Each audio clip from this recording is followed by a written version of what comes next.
Hello guys, welcome back to my channel. আজকে একটা খাবার বানাবো, সেটা হলো পালক পনির। তো পালক পনির তোমরা অনেকেই খেয়েছো, তো আমি আমার স্টাইলে বানাবো। তো চলো কীভাবে বানাই, চলো। তো প্রথমে কড়াইতে তেলটা গরম করে আমরা একটু জিরে ফোড়ন দিয়ে দিয়েছি। জিরে ফোড়ন দিয়ে তারপর একটু আদা দিয়ে দেবো।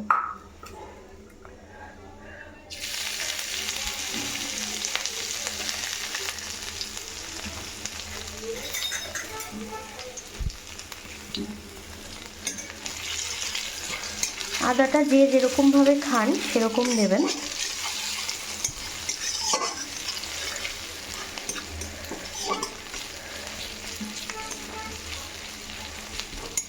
একটু হালকা করে ফ্রাই হয়ে গেলে তার মধ্যে একটু টমেটো আমি কেটে রেখেছি, টমেটো আমি দিয়ে দেবো।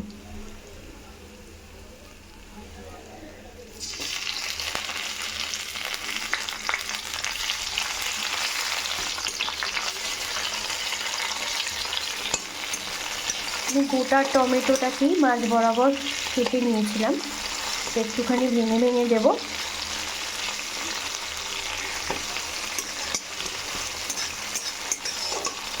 এরমভাবে মাঝখানটা পুরোটা না কেটে একটু হালকা করে কেটে রাখলে কি হয়, যে টমেটোর যে রসটা থাকে সেটা বেরিয়ে যায়। এই জন্য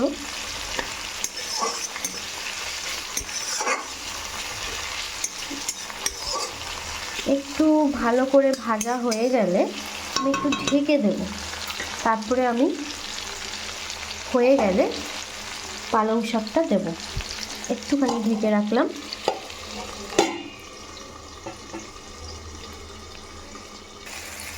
দেখুন ভালো করে ভাজা হয়ে গেছে। এবার আমি পালং শাক যেটা আছে, আমি এখানে 2 আটি মতন পালং শাক নিয়েছি।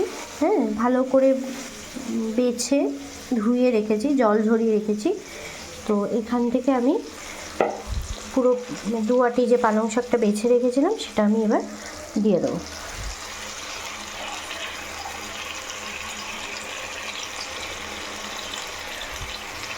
এবার একটু ভালো করে মশলাটার সাথে একটুখানি জাস্ট উপর নিচ করে একটুখানি করে রাখছেন, নেড়ে নিলেই হবে।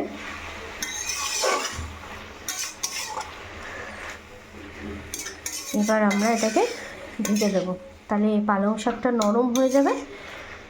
তারপরে আমরা এটার একটা পেস্ট বানিয়ে নেব।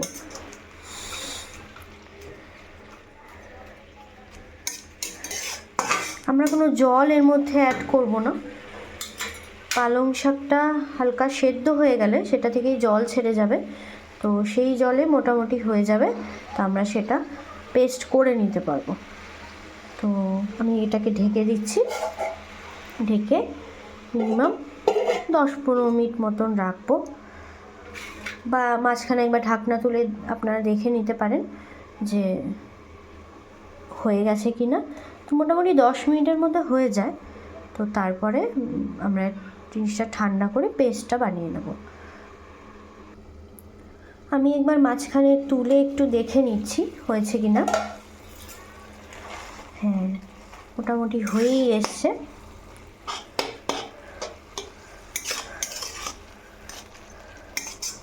নরম হয়েই এসছে।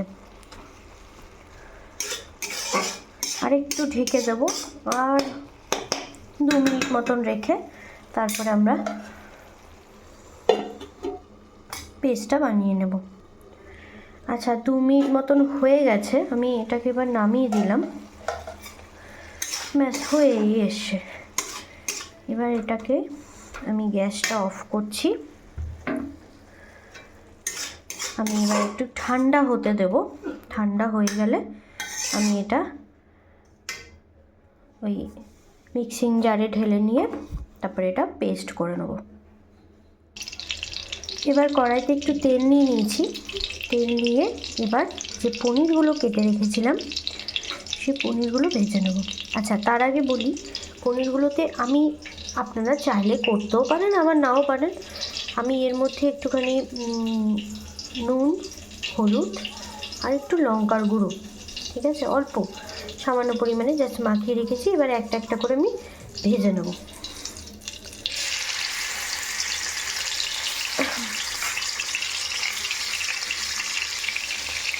আমি গ্যাসের ফ্লেমটাকে একটু কম করে দিচ্ছি।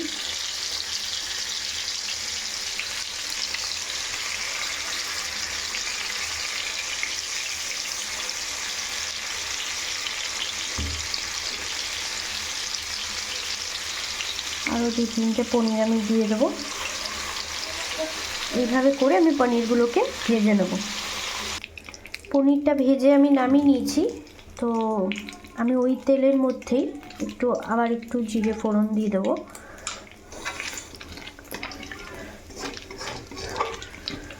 জিরে ফোড়নটা দিয়ে তারপরে আমি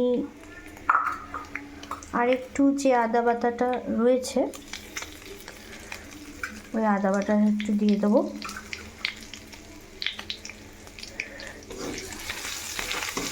আদা বাটা দিলে কি হয়, মানে গন্ধটা, খাবারের যে স্মেলটা খুব সুন্দর আসে, খেতেও ভালো লাগে।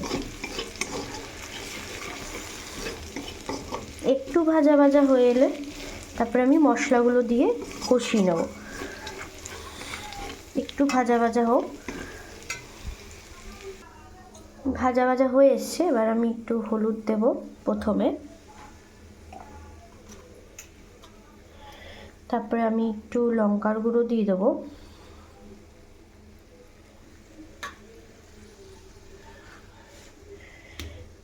আমি একদম খুব হালকা মশলাই দিচ্ছি। তারপরে আমি একটু ধনে গুঁড়ো দিয়ে দেবো। ধনে গুঁড়োটা আপনারা দিতেও পারেন, আবার নাও দিতে পারেন। জিরেটা একটু দেবেন, তাহলে খেতে বেশ ভালো হয়। আর আমাদের বাড়িতে অ্যাকচুয়ালি জিরেটা একটু বেশি খায়।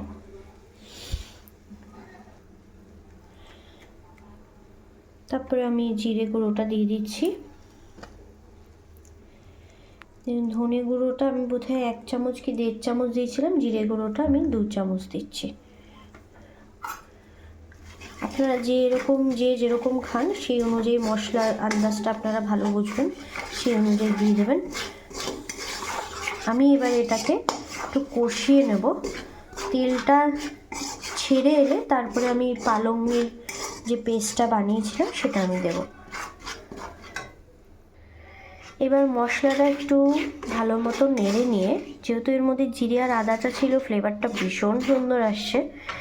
এবার এর মধ্যে আমরা পালংয়ের এই যে পেস্টটা যেটা বানিয়েছি দেখুন, সেই পেস্টটা এবার দিয়ে দেবো। আমি একদম ডাইরেক্ট পেস্টটাকে এইভাবে দিচ্ছি। আপনারা বাটিতে ঢেলে নিয়ে একটু ওয়াটার মিক্স করেও দিতে পারেন।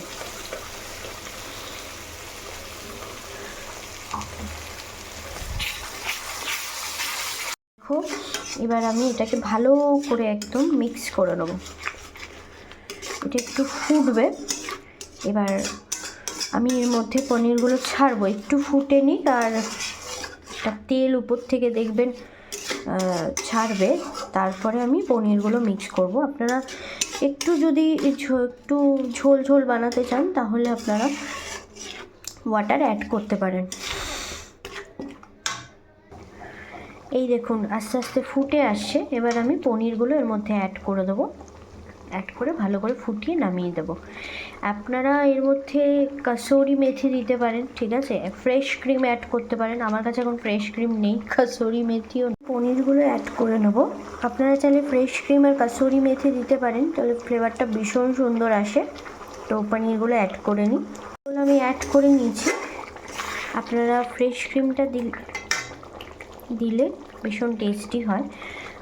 তো যাই হোক, আমি সিম্পলভাবেই রান্নাটা করলাম। আপনারা দেখে বলুন কেমন হয়েছে। রান্না তো কমপ্লিট করে ফেলেছি। তো তোমরা বাড়িতে রান্না করে জানিও কেমন হয়েছে। আর আমার রান্নাও যদি ভালো লেগে থাকে অবশ্যই লাইক, কমেন্ট, শেয়ার, সাবস্ক্রাইব আমার পাশে থেকো অলওয়েজ। So tata.